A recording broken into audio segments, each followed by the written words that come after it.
Om Swastiastu, Namo Buddhaya. Good morning for my students at 10th grade on Pradita Dirgandhara High School. How are you? I hope you are all well. And I'm Religio Berlin as your civic education teacher. I'm very happy today we can continue our teaching learning activities. But before we start our lesson today, let us pray together to God.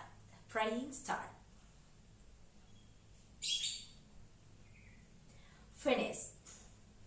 Well, all students, as we know that we have already almost 1 year in this class, exactly at 10th grade in Pradita Dirgandhara High School, and it means that we will arrive on our last chapter on this semester, exactly on civic education subject. It's been 6 chapters that you have already passed, and today we are ready to go to the new chapter in this semester in civic education subject. We will enter the chapter 7. Okay, do you know what will we discuss today? Yes, you are right that we will discuss more about our pluralism country, Indonesia.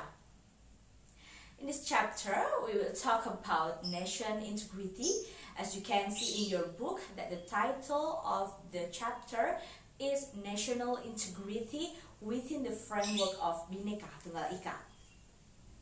So, are you ready to start our lesson today? If you are ready to start our lesson today, I will show you the picture that represents the first part of this chapter. What do you see in this picture?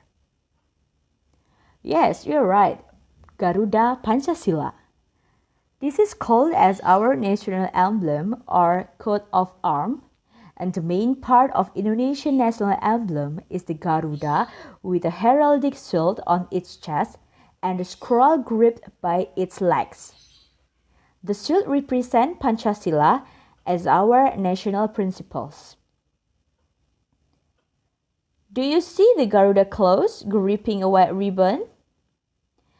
Yes, the white ribbon scroll inscribed with the national motto Bhinneka Tunggal Ika written in a black text, which can be loosely translated as a unity in diversity. And then, do you see the unique part of this Garuda Pancasila? The unique part of Garuda Pancasila is on the feathers because it was arranged to represent the date of 17 August 1945, the day on which Indonesia's independence was proclaimed. The number of the feathers on each wing totals 17, and then the number of the feathers on the tail totals 8.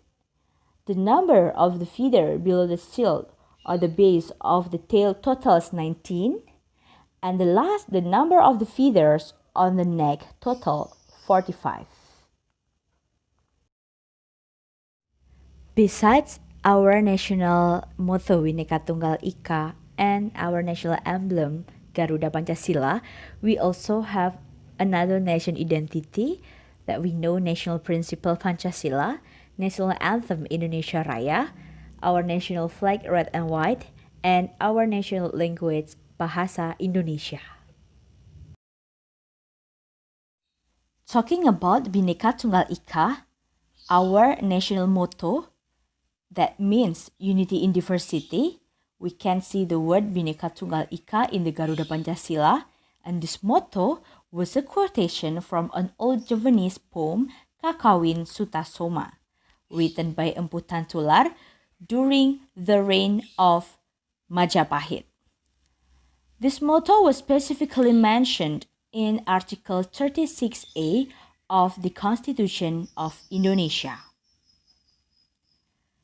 If we talk Bhinneka Tunggal Ika in Indonesia, we know that Indonesia as a pluralism country has been a melting pot for some different ethnic background. Its ethnic has their own culture and language, and also as a multi-religion country, Indonesia also has many religions. Various ethnic in Indonesia was not only coming from indigenous Nusantara people, but also from other nation or country, which we can call them diaspora.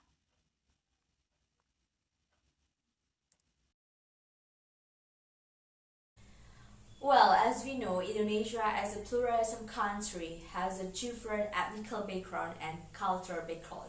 And sometimes we still found any ethnical conflict in Indonesia. There has been several ethnical conflicts that have ever been in Indonesia, such as Chinese and Indonesian indigenous people that happened in 1998. Although exactly it has been happened since a long time ago before 1998, and then we still have religion conflict in Ambon, and then Madura and Dayak in Sampit, and then the latest ethnical conflict we know in Jakarta election Shara issue. And exactly for all this ethnical conflict, we hope that it will not be happen anymore. I will show you some picture about some ethnical conflicts that ever happened in Indonesia. We know about China's and indigenous Indonesian people in 1998, and then another ethnical conflict was at the Jakarta election Sara issue. And you can see the fourth picture in this video as part of several ethnical conflicts that ever happened in Indonesia. So, all students, what will we do for avoiding the ethnical conflict in Indonesia? The first thing that you should do is strengthen our nation character. And then second, for all you, my students, as a good citizen that having a good nation character, you should influence your society for increasing their nationalism. So we can implement all the values in Pancasila exactly on the third sila Persatuan Indonesia.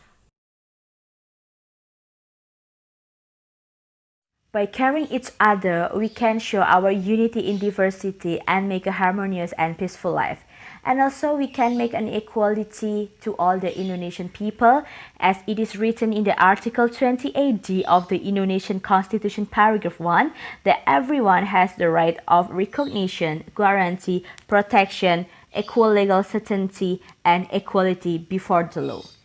If we can implement it well, it means that we already can implement the values of Pancasila.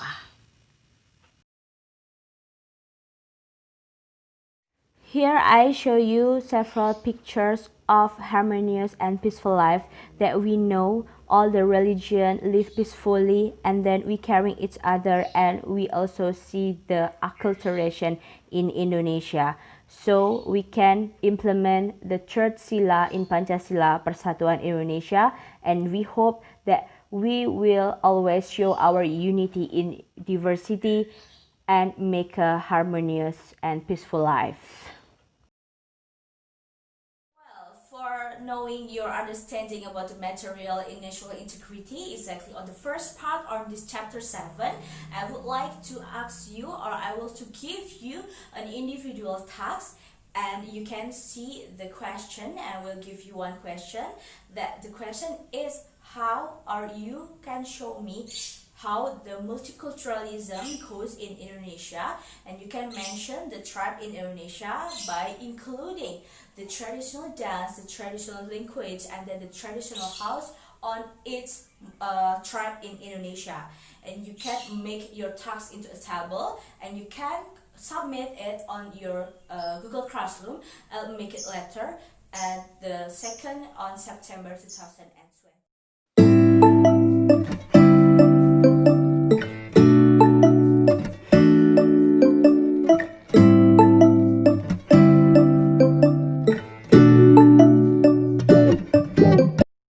Thank you for your attention. Thank you for attending my class. I hope that you understand all the material I've given to you, and also I hope that you all understand about the individual tasks that I've given to you, and we will discuss it in the next meeting. And don't forget to submit at Google Classroom.